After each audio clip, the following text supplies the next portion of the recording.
What's up, everyone? Welcome back to the channel. It's your boy K.O. Mars, and as you can see by the title, for today's video, I'm going to be talking about my experience being a gifted child as compared to being an adult creative. And, first I want to go into like certain factors or variables that may, make my experience unique and, things of that nature.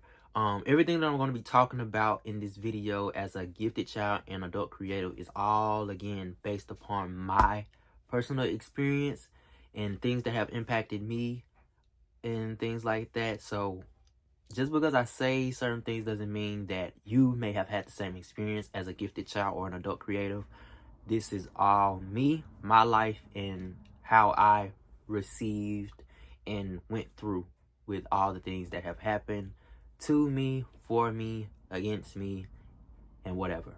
Here are the factors or variables that make my experience unique. And the first one is being a black male from South Jackson, Mississippi, who moved to a more rural area in Mississippi during his mid-teens. Second one, raised in a household of introverts. Third one, source of transportation being my grandma and aunts. Fourth one, changing schools 7+ times through elementary to high school. Fifth one, actually being enrolled into a school with a program that had a performing arts department that I was not involved in. Sixth one, being raised by parents who were sports fanatics. Seventh one, spent more time around the elderly growing up until my mid-teens. All right, now let's get into what is a gifted child. A gifted child is a person who has proven themselves to be more mentally advanced than their peers. And by saying that the child is more mentally advanced than their peers doesn't necessarily mean that they are smarter or, more intelligent. It just necessarily means that they pick up on things in a different way. And it's a very unique perspective and take on things that they have. And it's in the way, in realms of, creativeness. Like their whole viewpoint and perception of topics that are taught in class. And I believe that a lot of teachers pick up on if a child is gifted or not in language classes or during language time in school. Just seeing like their abilities to write, their abilities to read, and just the overall way of being able to come up with things off the dome, that shows your creativeness and your giftedness. It doesn't necessarily mean that you are smarter or more intelligent, because that's definitely not true. But I must say that growing up, they did not tell us like the guidelines and stuff like that in my schools of what made you gifted. We pretty much just got introduced to the program, and we just did a lot of things that I'm going to get into later in this video. But Gifted is a program that was also known as Montessori at different schools within my area. And this program basically nurtures the innate ability to create and just make sure that you always push forward with having creative habits throughout your daily life, even at such an early age. A lot of people are introduced into the Gifted program around, I believe, 2nd to 3rd grade. I didn't get introduced until 4th and then 5th grade. 4th or 5th grade. I believe I got accepted in 4th grade, but I didn't start getting into it until 5th grade. It just helps children become more comfortable with their creative abilities and just know that it's okay to have this ability, and give them more space to do so outside of the classroom, which you pretty much just learn and you do fun things that are creative here, there, and there. But they take you out to give you like at least an hour or 30 minutes or 45 minutes to focus solely on creative things. And we're not gonna say how I felt about it just yet. We're gonna keep. But in this type of program, you pretty much do a lot of things like what we did. Was we played Mancala, We created cultural dishes and even had set up booths to where we would sell those dishes after creating them and tasting them and informing people on what the dish was. And we also learned about Egyptian and Greek goddesses. My favorite was the Egyptian and gods and goddesses. And we also made functional and unfunctional robots. That was a very fun thing that we did. I really enjoyed that. We were taught how to identify art styles in pieces. We also used fuse beads crafts. We also did fuse beads crafts, which is those things where you have these beads and you try to make an image out of it and you melt it to keep it together, and you can keep it as like a keychain or something. And we also like watched a lot of documentaries about like certain artists, music, and artists, whatever you want, traditional artists and things like that, whether they were painters, sculpturists, and things like that. So now we're going to get into my experience as a gifted child. And I first would like to say that my giftedness was first nurtured in school. And it later became nurtured by my family after people started to, well, my mom started to learn who I was and my actual serious interest in the arts. After my teachers would tell her about like the things that I do at school and the things that I, enjoy while being at school. Like my mom was basically learning about me through parent-teacher conferences. And at school, like I always was very much a writer. I love creating narratives and coming up with things. And I also like was one of the top readers too in school. Like I was reading on a 5th grade level in 1st grade. Like I was reading chapter books and stuff like that because I didn't really like the books that they would try to like give us to read. Because we had AR points at the time. You can get free pizzas and stuff like that. So it would take me no time to read those books that they tried to get us to read. And I also at an early age realized that I didn't really like fiction unless it was Diary of a Wimpy Kid and things within the realm of like not lifestyle, but it's like you get to experience someone else's life even if it's fictional. Those were the type of books I like, and that's what Diary of a Wimpy Kid gave me. That's the only type of fiction books that I like. But other than that, I was reading like Black history books and stuff like that, and I would always get in trouble, and they'll be like, you can't pick up that book just yet. You're not in the right grade for that one yet. There's also like credit to I went to this Christian academy daycare growing up, and they really like wanted us to learn. That's back when daycares actually wanted you to learn. And it was basically like me being in preschool, even though it wasn't really technically preschool, but we learned so much, and they really wanted us to be able to leave there and be able to, function in school. And also my aunt, she also taught me like how to read and stuff, and my mom. I've also always been like a person who soaked in everything and was very observative. And just seeing my mom also being a very active reader at the time, seeing her read certain things, it made me interested.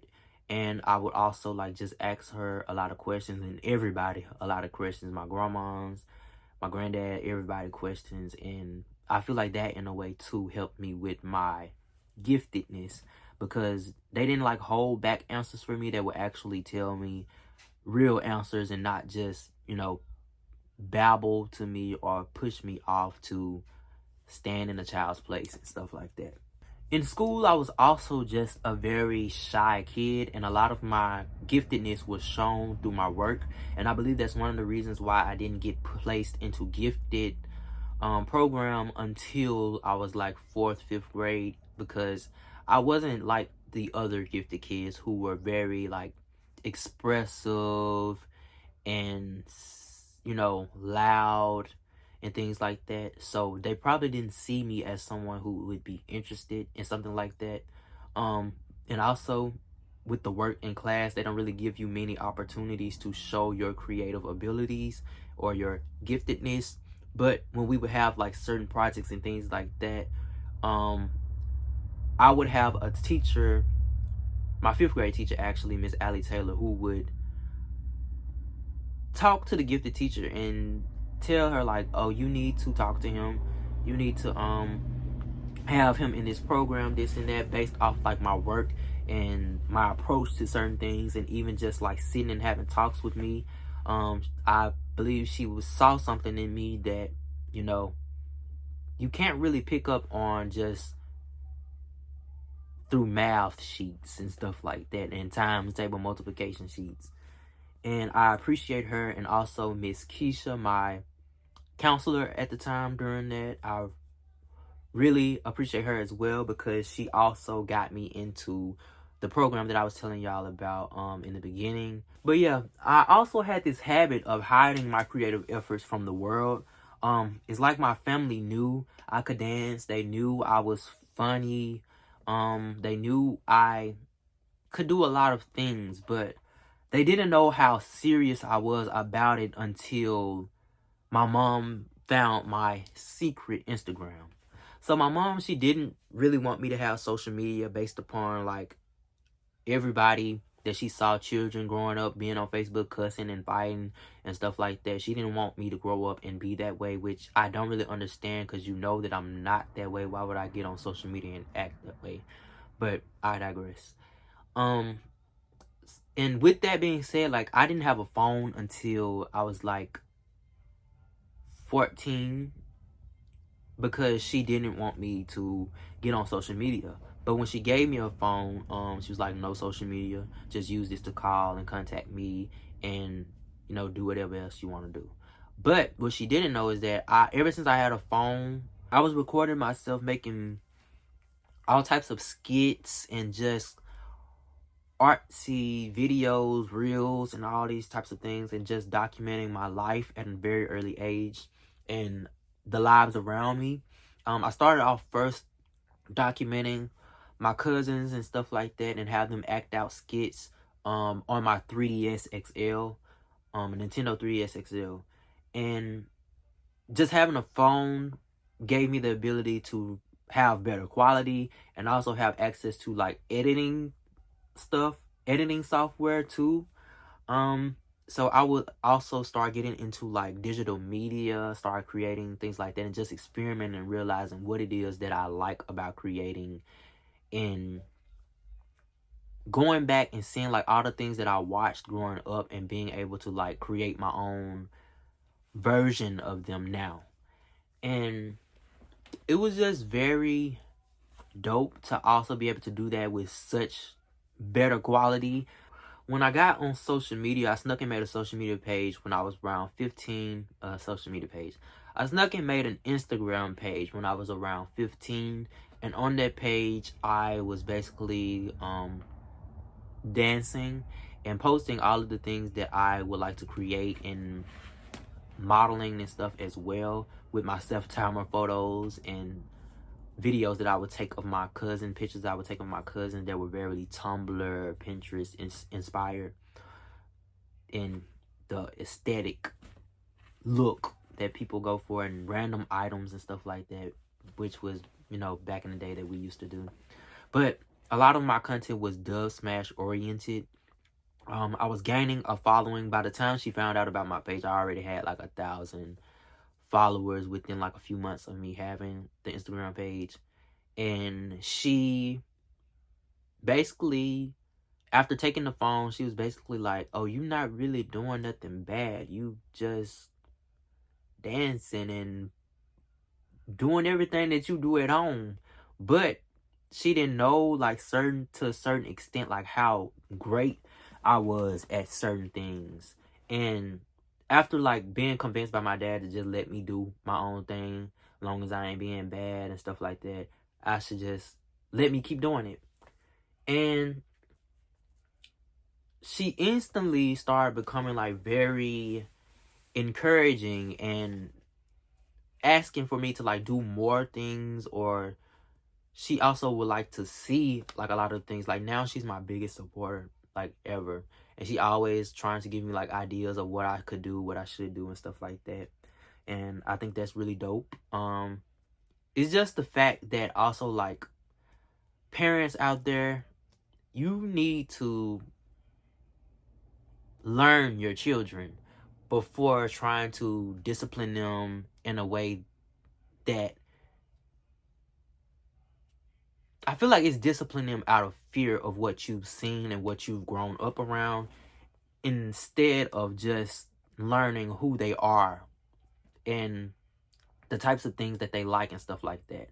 And that's one of the things that I did struggle with too, with my giftedness growing up, and my experience with it all, is that I don't believe that my parents nurtured my giftedness at an early age, to the point where I feel like I would probably be more confident and comfortable with my giftedness and sharing it if that had been a factor growing up.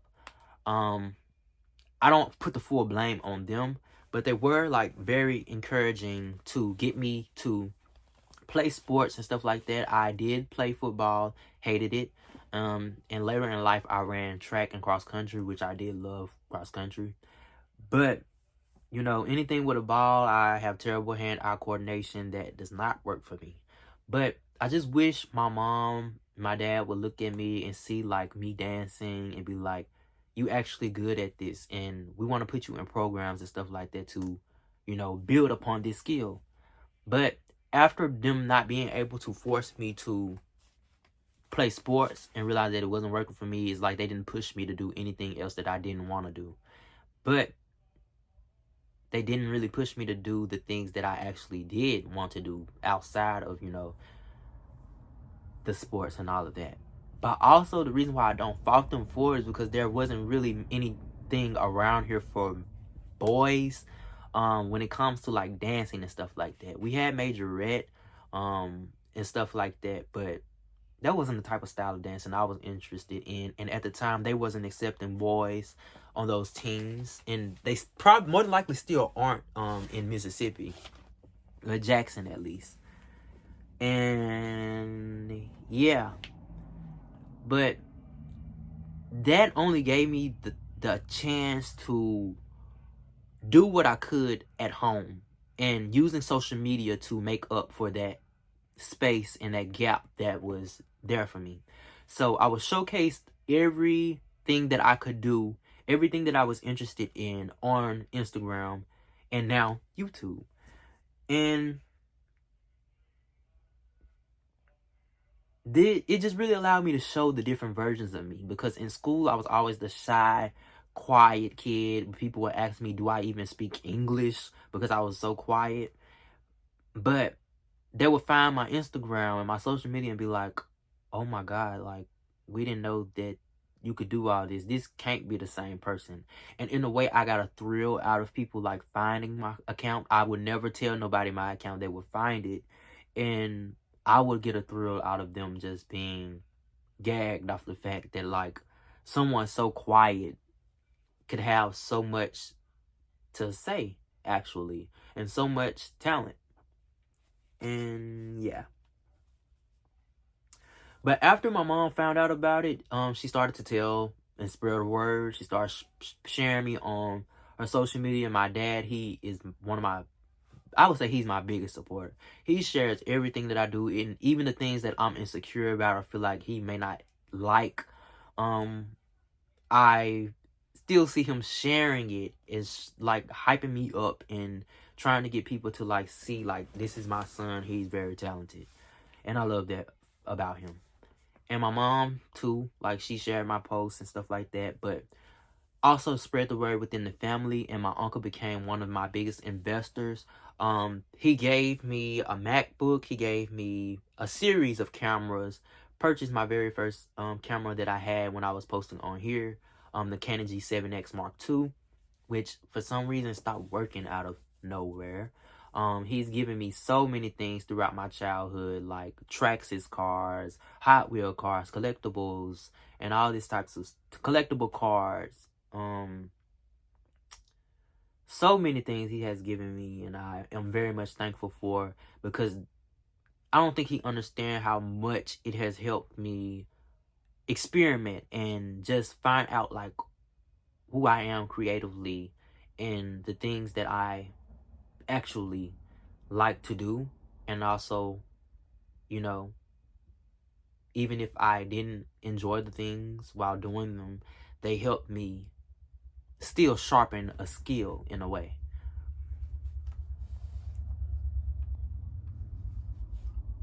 But yeah, I spent a lot of summers, pretty much every summer as a child, at home or, at my dad's home. We didn't really go anywhere like growing up. I didn't go on many trips. I can only think about 2 or 3 trips that I went on during my summer vacation. A lot of my summertime was spent at home watching documentaries on YouTube, music videos, interviews, and stuff like that. Basically living vicariously through people that I found cool on the internet. And this also like gave me more time to like be creative and create a lot of content. I was a content creator before content creation was even considered a career on social media. And it's just so dope to be able to look back on all the things and be like, I been doing this. Like, even when I have like imposter syndrome, I'm able to look back on my old account, Weirdo Mars, and be like, I've been doing this for a long time. I don't know why I'm doubting myself and being like, I don't feel like this is authentic when it is me. Like, I've been doing this before it was even mainstream, basically. And it's just so dope to see like so many of us that have stemmed from Dub Smash. Like one of my friends, Cameron McDowell, he just danced. I'm getting chills just thinking about it. He just danced with Kendrick Lamar for the Super Bowl. And I just found that so beautiful, so dope. Because when we was doing Dub Smash, nobody was getting paid for it. Like there was no monetization program on Instagram or Dub Smash for us, even though like what we was doing was pretty much like history. Like we pioneered like social media dancing. And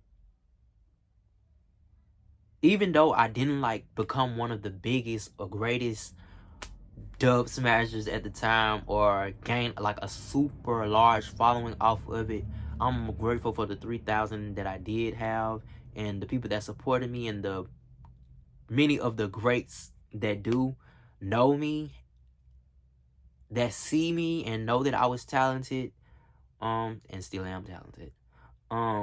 It's just dope. It's just dope to see like all of our growth and how we overcome so much. But yeah, it's just dope to always be part of the beginning. And a lot of people don't really like understand, like everybody wants to be the one to say like we the first, we started this, but you just don't realize like how hurtful it could also be to be the person that started something and not reaping the benefits that come from what you have pioneered, while watching everyone else come to the table and be fed as you sit at the table not even getting scraps. People don't understand that, but they always want to talk about like I'm the first this, I'm the first that. But do you really want to claim being the first after, not really like getting anything from it? I'm grateful though. I'm appreciative of just being part of, history and culture, honestly. But, my time is gonna come. My dollars are in circulation and they're gonna come to me when it's time to, and I'm gonna appreciate it and I'm gonna act responsibly. Very, very responsibly. But yeah, being at home all summer just basically gave me time to maximize my creative efforts at home. I also read a lot during that time period. A lot of books I read in a day, chapter books and stuff like that. I had nothing but time on my hands. Like, we were literally doing nothing. Like, we wasn't even leaving the house. Like, we would literally sit in our house all day, go outside in the backyard, but we wasn't walking around the blocks and things like that. That's why when people be like, even though when people be like, you are a product of your environment, I totally disagree, because I did grow up in one of the worst areas of Jackson, but in a way it didn't feel like it, because I wasn't on them streets. I was in my house. So even though I grew up in the hood and all of that, it didn't really affect me outside of, a bullet coming through our roof every now and then. It didn't really affect me because I was in the house. Like, all my people I needed and all the things that I needed was in my house.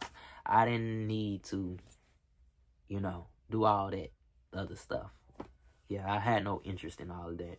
And even like some summers when I would go to my dad's house, he didn't live in Jackson. He lived in the rural area that I live in now, which, was nothing but land and other children, and my cousins and stuff like that. Just horses, all types of stuff like that gave me the ability to just be free and away from all the media and all things like that.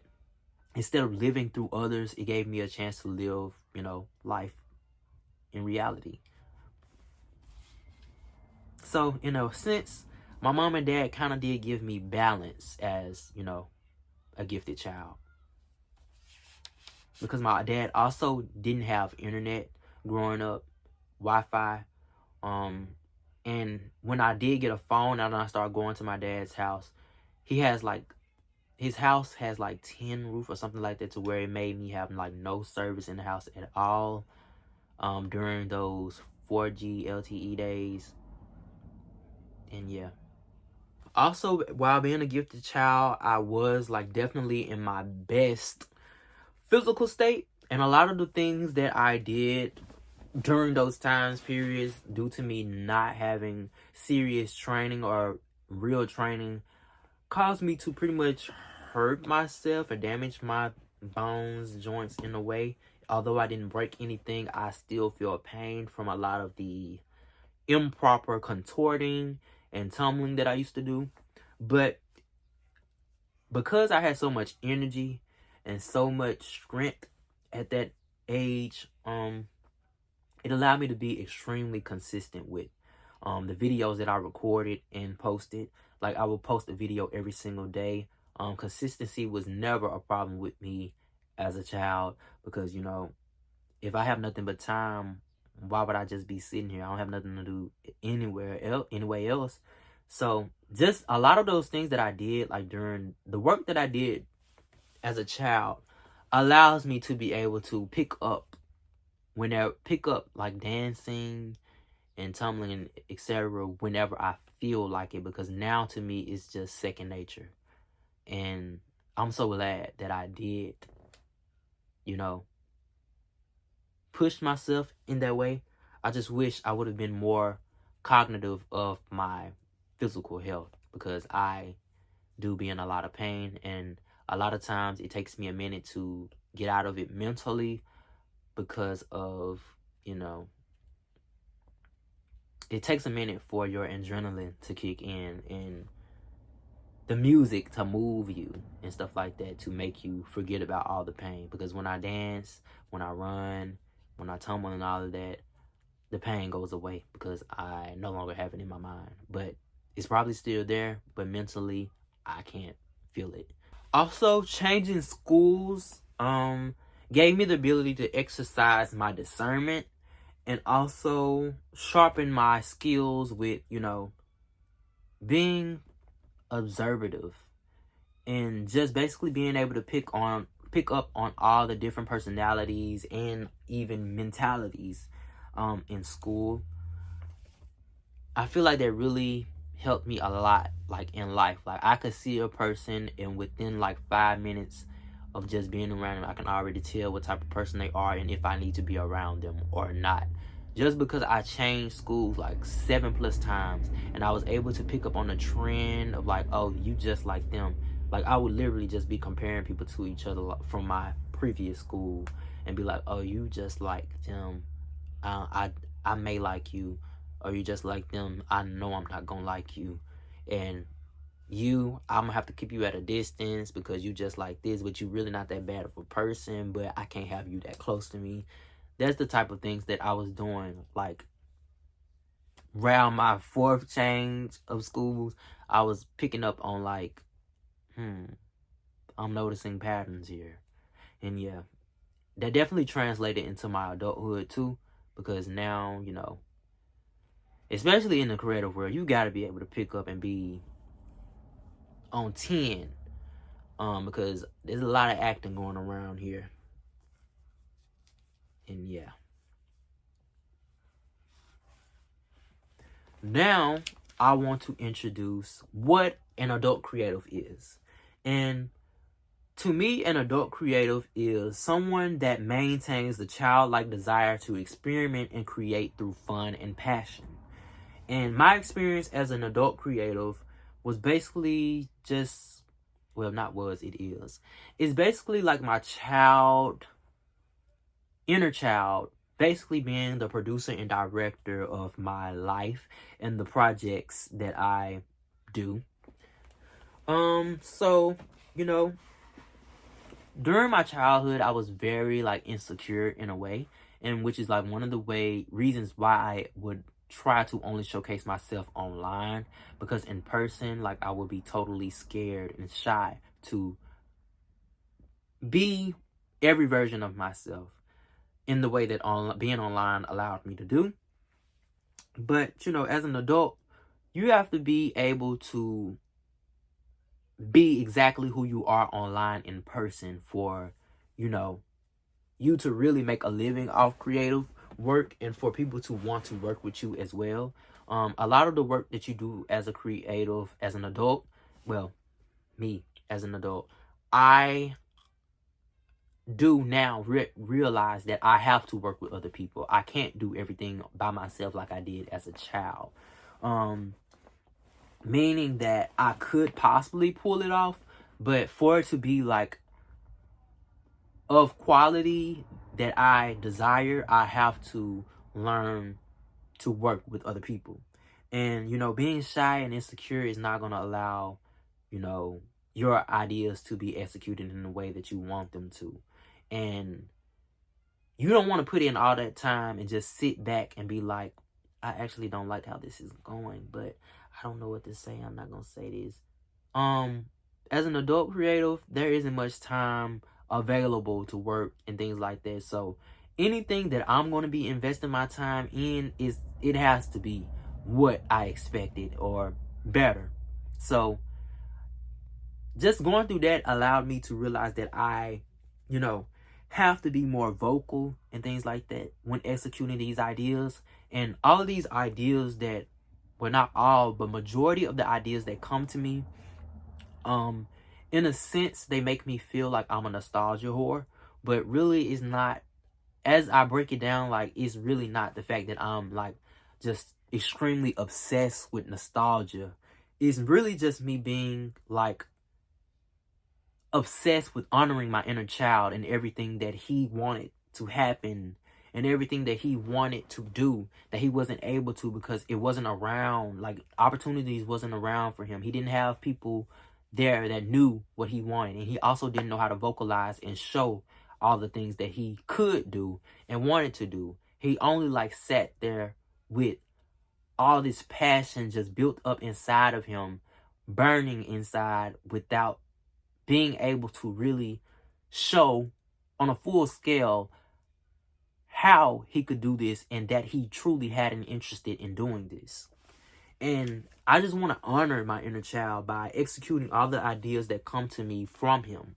And with that, a lot of things have me like going back to reliving a lot of the moments in obtaining a lot of the products and physical objects that, you know, was around during those time periods of him, you know, becoming. And, you know, I'm just overall, I'm just inspired by his natural and innate creative spark that basically stems from us all like being youthful and not really like experiencing life and doubt and, you know, people.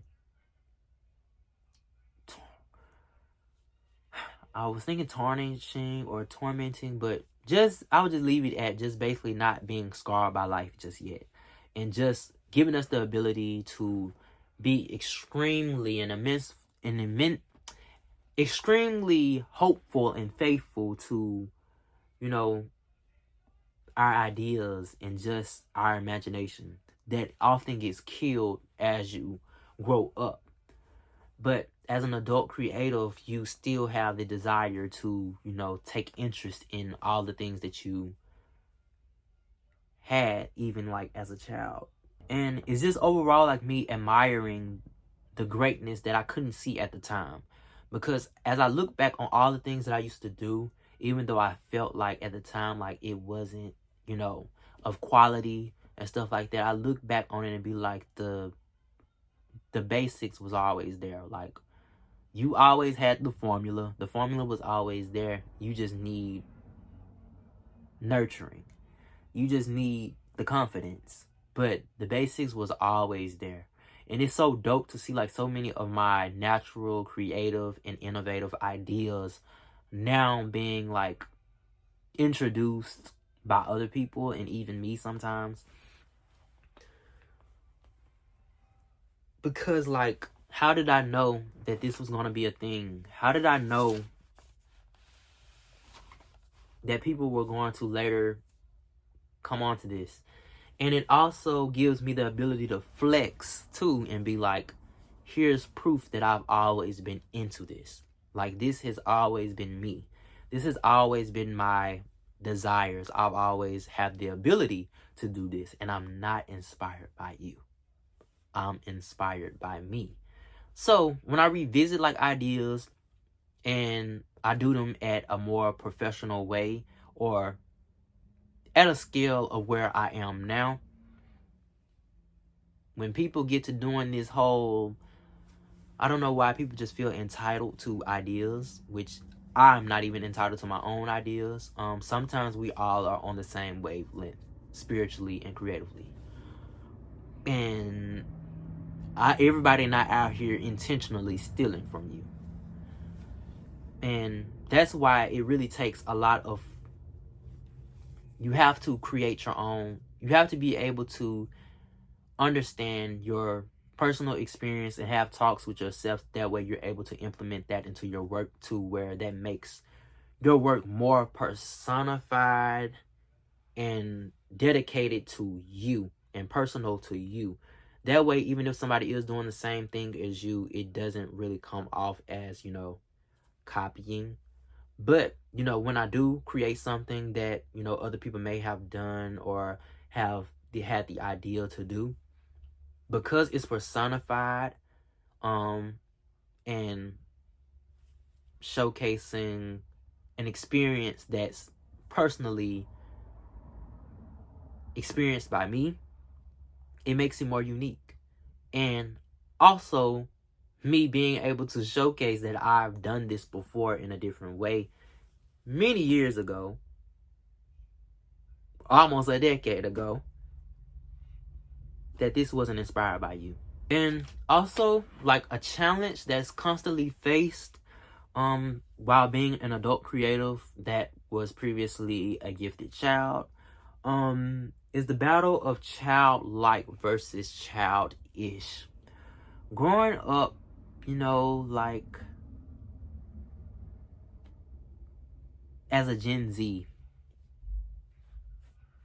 our generation really did grow up extremely fast. Like, a lot of people were doing very adult things in middle school, and that's why they burnt out now and have kids and do all this, do all that. And in a way, because like I'm one of the people who still take interest in like the arts and dancing and showcasing that I like to dance and have fun and joke on social media and in real life as well, in a way that sometimes makes me feel childish and like, yeah, it makes me really feel childish, even though I know that it's okay to have like childlike energy and, you know, expressing that.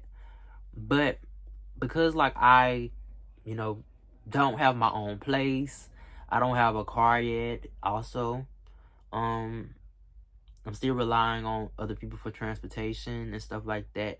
It makes me feel like I'm not on my duties as an adult.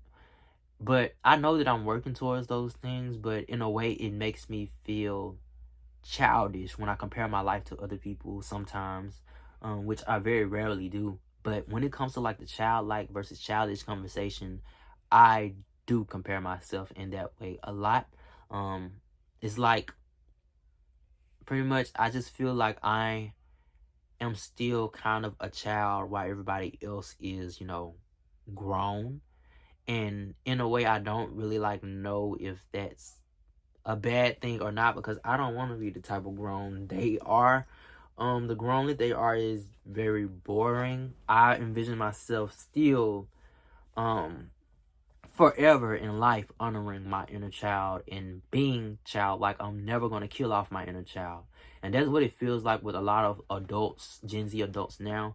So many of them kill off their inner child, and a lot of it is not due to their own, you know, choices. Some of them had to do that because of life, but there's also a lot of people who just made bad decisions or decisions that, you know, didn't really like work in their favor in the way that they may have thought. And also just they made decisions and that has given them a life that I don't desire. And it's not really like my point to like judge their lives and stuff like that, because I'm not going to make decisions to put me in the same predicament. But yeah, that's pretty much all I really have on that. Childish versus childlike, it's just a constant like battle in my mind. It's like, because I still have interest in these things and I'm hopeful and faithful of, you know, making a way out of, you know, my creative efforts, it makes me feel delusional. But, you know, delusion is only a thing if you aren't hopeful or faithful, or you lack confidence in your ability to make things happen. So it's all just a change of mind, and all based upon perception. And you have to make sure like the only perception that 100% matters, and causes you to make decisions, is the one of your own. Also, another challenge that like has been part of my experience with, you know, being an adult creative is having less availability to creatively express myself and be passionate with it. I work a full-time job outside of, you know, the creative work that I do get to do.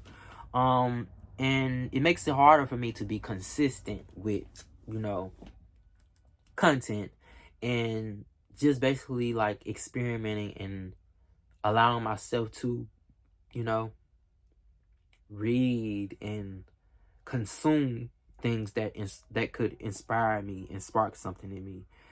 And in a way, it kind of forces me to go through like my daily life and pull things from that. But it's not allowing me the chance to keep up with, you know, what's going on like in the scene. And in a way that does affect me negatively, because it also gives me less time to create. And sometimes I feel like I'm rushing to put things out, like I'm rushing to put out videos and stuff like that, which I have been sitting on this video idea for months, and I'm just basically on my day off and I'm like, go ahead and record this and quit trying to wait for more downloads. You have enough. Stop trying to be greedy. Just go ahead and put out this video. And yeah, basically like working full time to like pay the bills and also fund my projects that I plan on working on. Q1 for me is all about, you know, getting my adulting things out of the way and, you know, make sure that I'm putting myself up to be in good condition throughout the rest of this year, and then the rest could be used for my creative work. My everyday mental state when it comes to being an adult creative, which is my last point, is that I never ever feel incapable, but I often feel like it just isn't my time. And I'm a person who believes in divine timing. I believe that God sends me downloads and my ancestors sends me downloads, and they tell me when it's time for me to execute something. I have very great discernment. I have very great awareness, and I'm a very observative person.